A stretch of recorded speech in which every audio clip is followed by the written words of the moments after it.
If your baby is a girl, have her get a gender reassignment operation in your belly. Pardon me? You still don't know the gender of your child. We couldn't find out today either. I heard you can tell when you're 5 months pregnant. You're already 7 months pregnant, so how can you not find out yet? There are differences according to each individual. You're not lying because the baby's a girl, are you? No, I'm not lying. I don't know about that. Maybe next time I'll accompany you to the doctor's office.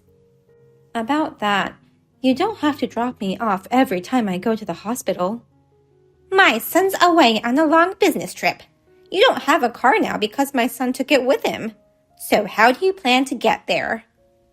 If you lend me your car, I can go by myself. No, that's not acceptable. I need to keep a close eye on you. I don't trust you. I won't do anything out of the ordinary. Besides, why do you care so much about the baby's gender?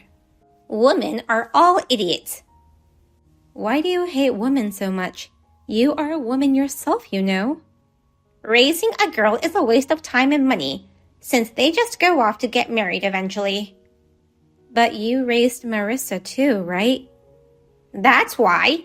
Giving birth to that idiot is the biggest disgrace in my life. I think Marissa is a kind and wonderful woman. Stop it. I don't even want to hear that name. Did something happen between you and her? You know that girl got married last year, right? Yes. She married a man who works at a major bank, I heard. She married a rich guy even though she's just an idiot. And yet, she sends me only $1,000 a month. Can you believe that? I think that's a pretty big amount. How much do you think it cost me to raise her? I'll never be able to collect the money I used on her. I should never have given birth to a girl. It's about money? On the other hand, Brian has grown up to be a kind man who has decided to live with me now that my husband has passed away. A son is all I need. Oh. Even if your baby is a girl, I'll turn her into a boy. Are you talking about your ideas of gender selection? As I said earlier, the baby is already of a certain gender, so it's impossible to change it now. Don't talk back to your mother-in-law. Just do it. Your rules have no effect on gender selection, even if it was in my earlier days of pregnancy. Allowing me to eat only meat, making me do all the housework, and not letting me sleep for more than 3 hours. This is just ridiculous. In order to give birth to a strong boy, you need to live in an extremely tough environment. This is not good for the baby. That's why it'll work. Tomatoes become sweeter when they are given stress. My baby is not a plant. My husband has warned you many times, hasn't he? He's on a business trip and won't be back for a while, so it's okay for now. Besides, if you actually have a strong baby boy, I'm sure he'll thank me. Then what happens if we have a girl? If that happens, you shall divorce my son immediately. You're too old to have another baby, so make sure you give birth to a boy. Even after that, my mother-in-law Jane kept forcing me to obey her rules in order to select the gender of my baby, which made absolutely no sense to me. I wanted to run away, but our house was in the middle of nowhere, surrounded by cornfields and farms. My husband took the car with him to his business trip, so I had no means of transportation. I was afraid I might put my baby in danger, so I couldn't do anything extreme. Every day, I just hope to God that my baby will be born in good health. That's all I can do now. My name is Amelia. I am 38 years old. My husband and I got married 6 years ago. And 3 years ago, we started living with Jane, since she became alone after her husband passed away. To be honest, living together is tough. Until I became pregnant, Jane called me an infertile, useless daughter-in-law and treated me like a housekeeper. My husband Brian is very kind.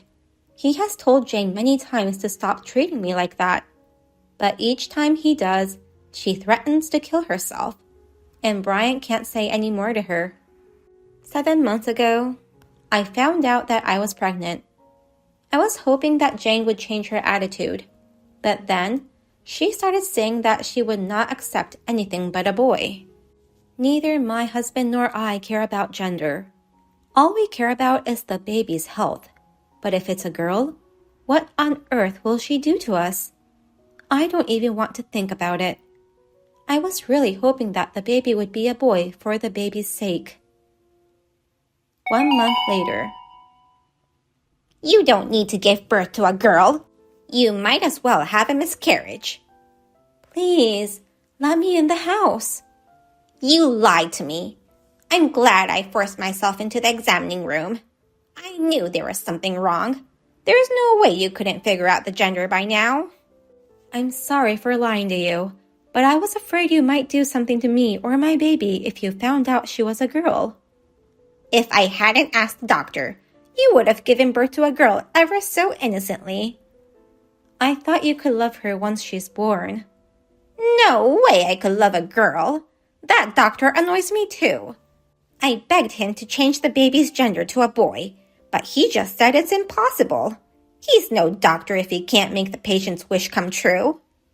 Only God could do that. Doctors are human beings, you know. With all the medical advances, why couldn't it be done? Maybe he was a first-year resident with no knowledge. Whatever the reason, you can't just suddenly kick me out of the house. I know you're mad, but you're going too far. Shut up. You're worthless if it's a girl in your belly. Ow, my stomach hurts. Oh, good. Please help me. If I stay outside like this, the baby might... I guess my kick worked. Good thing my legs are long. I'll call an ambulance. No. If you do that, I'm gonna dig that baby out of your belly before the ambulance arrives. Don't. Okay. All right then. I'll let you in. Really? But only if you harvest all the corn. What? How am I supposed to do that under these circumstances? Now, go work in the cornfields. A daughter-in-law is a mother-in-law's slave.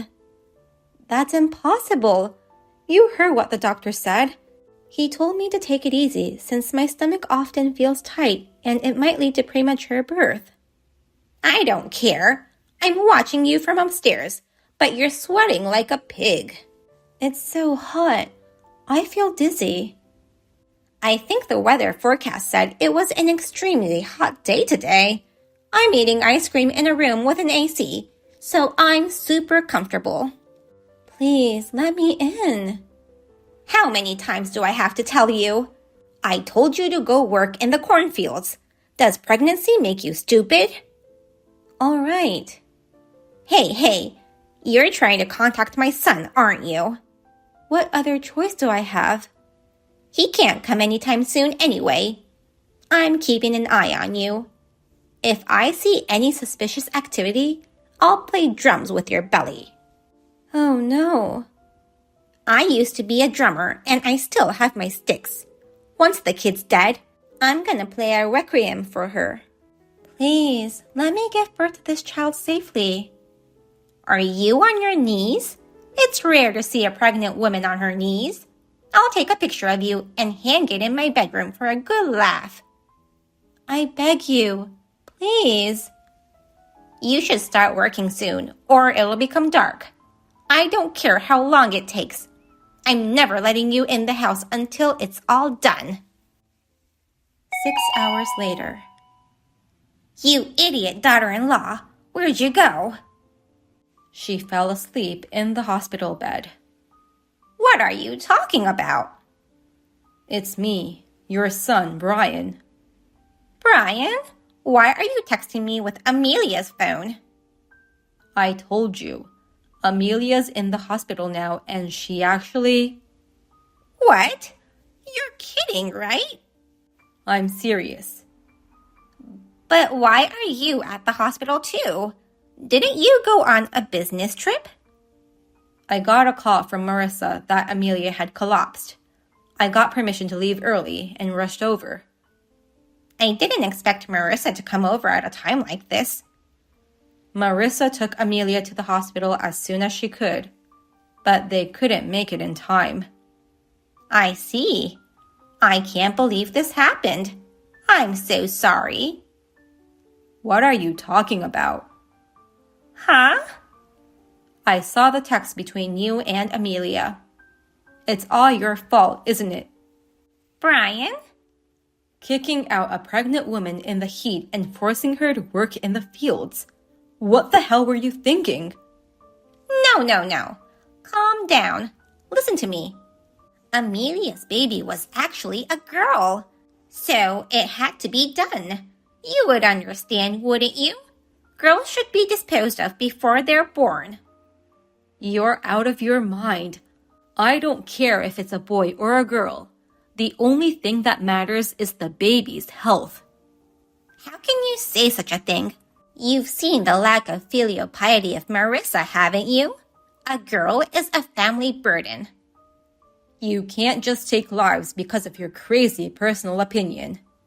I never thought it would come to this.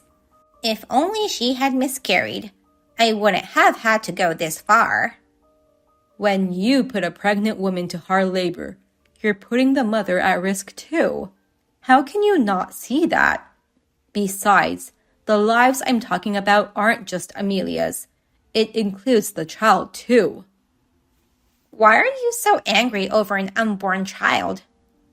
Why wouldn't I be? She's my daughter. Forget about your useless wife who couldn't conceive a boy, and let's go get a new wife for you. What? She wasn't strong enough to get pregnant with a boy. Next time, let's find a girl with good strength. Are you serious? Of course I'm serious. Let's get a much younger girl this time. That way, even if she fails, she can retry. I can't do this anymore. What do you mean? Gender is determined by the men's side. It's not the woman's responsibility. But it's the woman who has to raise the child in her belly. If you're a strong woman, you should be able to control the baby's gender. That's enough. I'm cutting ties with you, Mom. You're kidding. It's embarrassing to think of you as my mother. Don't do this. I can't live without you. Not that again. I'm going to join your dad waiting for me in heaven right now. My life is nothing without you. I won't stop you. Go ahead. What? That's how you've always stopped me from accusing you. But this time, I'm not falling for it. I'm sick of it. I can't be protective of someone who tried to take the lives of my beloved wife and daughter. No. I'm really gonna die. I had a good sleep. Brian? Oh, Brian left the room, so it's me again. Who are you? I'm Amelia, your daughter-in-law. A ghost? I'm alive. I remember that you hated ghosts so much that you even wet your pants once at a horror movie. That's right. I just hate spooky things, so please don't haunt me. I was just going through your texts, but you've got things wrong. Brian only said I fell asleep. He never said I was dead. We just couldn't make it in time to avoid additional procedures. Oh, you're right. But the way he said it would have had anyone think you're dead. Well, it actually could have happened. It was that close. Really? When you kicked me out, my strength and mentality were at their limits because of the pain and heat. However, when I thought about the possibility of you killing my baby, I just had to do as told whatever my condition was. After 2 hours, I came back again to beg you to open the door, but you disappeared from the window, so I assumed you fell asleep. With my last ounce of strength, I called for help. Damn, I shouldn't have stayed up late watching a movie last night. I wanted to call an ambulance, but I was afraid the noise would wake you up. So instead, I asked Brian to come in secret. I guess Brian called Marissa and she came to you before him. Yes, that's right. Brian couldn't come right away, but while I was waiting for him, I felt a severe pain in my stomach. By the time Marissa came, I could barely move. She drove me to the hospital in a panic. So I guess the baby is a goner. How can you say such a thing? I'm glad.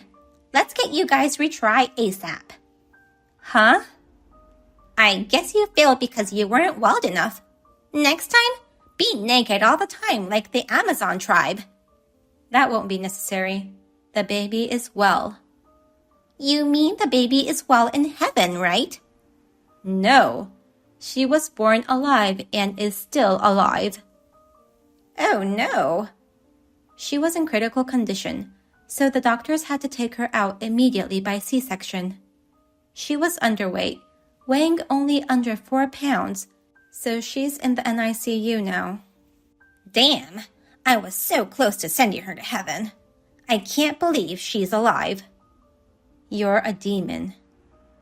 But if she's that small and weak, she'll probably pass away soon. Have them discharge you immediately, and we must get ready for the next baby. Stop it. I wanted to give birth to her in a better condition. This is all your fault. I'll never forgive you. You've always had a weak willpower, but today you talk so saucy. I don't have to be afraid of you anymore, since she's hospitalized and you can't lay a finger on her. Also, my husband is finally free from your spell. You talk like I'm an evil witch. You're an evil monster. It's not human to try to kill my baby in my womb. Who do you think you are to talk to me like that? I don't care what you say. By the way, it looks like Marissa is cutting ties with you. Why? She has nothing to do with this. You've always treated Marissa badly.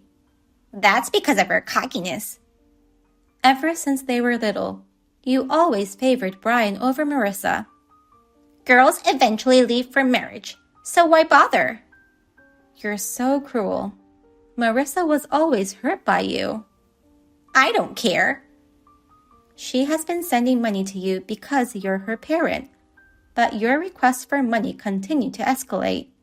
You even broke into Marissa's house and stole her high-brand items. That's nothing compared to the money I paid to raise her. $1,000 per month isn't enough to thank me. Until now, she tried to let it go because you're her family, but this incident made her despise you completely. Now, she's made up her mind to sue you for the damages. What? Why would she do that? What you did is stealing. She's also gonna quit sending you any money. Fine. I have Brian to support me. As for Brian, didn't he just cut ties with you? He was just kidding. He's serious. He's looking for a new place for us to live. Then what's going to happen to me? I've used up my husband's inheritance, and I won't get my pension for a few years. You can receive your pension early, although the amount will be much less. I don't want that. I won't be able to live, let alone pay for the damages. Oh, don't worry. You'll be in jail for a while. What are you talking about? I still have that bruise on my stomach from when you kicked me. And the fact that you forcibly kicked me out while I was pregnant. That's considered assault. You're overreacting. My baby almost died because of that. What part am I overreacting? The baby was born alive. Assaulting a woman's abdomen in an attempt to cause a miscarriage is a crime of non-consensual abortion. Even if it didn't cause death, it's still punishable by disciplinary action. No way! I thought it'd be okay as long as they weren't born. Even if they're not born, they're still human beings. They're alive. I'm sorry, Amelia. I won't do this ever again. Please forgive me. No. Why? I'm begging you. I begged you so many times to let me in. I even got down on my knees. But you just laughed and ignored me. How could you think you'd be forgiven after doing such cruel things to me? I am 62 years old. I don't want to spend the rest of my life in prison. You tried to ruin my child's bright future. Compared to that, it's nothing. Shut up. It was better for all of us if she passed away. If anything happens to her, I swear I'll haunt you. Every night, you will see me cursing at your bedside. Be prepared. Stop that. You know I'm not good with that kind of thing. Only an evil spirit can defeat an evil spirit. I've reported your bad deeds to your husband in heaven. Maybe he'll come to scold you tonight in your dreams. I'm sorry. Later on, with the medical certificate and text message history as evidence, my mother-in-law was arrested for assault and non-consensual abortion. She was sentenced to 5 years in prison. The word curse seems to have worked. Even after she was arrested, she was frightened at night, screaming, "Don't curse me," in her dreams. Marissa is demanding $15,000 for damages. She will do whatever it takes to get Jane to pay it once she gets out of prison. From now on, Jane will have to work hard to pay for what she did, without any support from her family. I'm sure she'll have a lonely, poor old life. My daughter is doing her best in her little body to grow big enough to get out of the NICU. She's growing up fast. I don't think I need to curse Jane at this point. My husband has apologized to me many times for not being able to protect us. My husband and I thank our daughter every day for coming out to this world, never giving up even at tough times. Thank you for watching this video to the end. If you enjoyed this video, please give us a thumbs up. Otherwise, please let us know what you think in the comment section below. Please subscribe to our channel. Your ratings and comments will help us in the future. We also have many other inspirational videos. Please take a look at the videos on our channel. See you in the next video.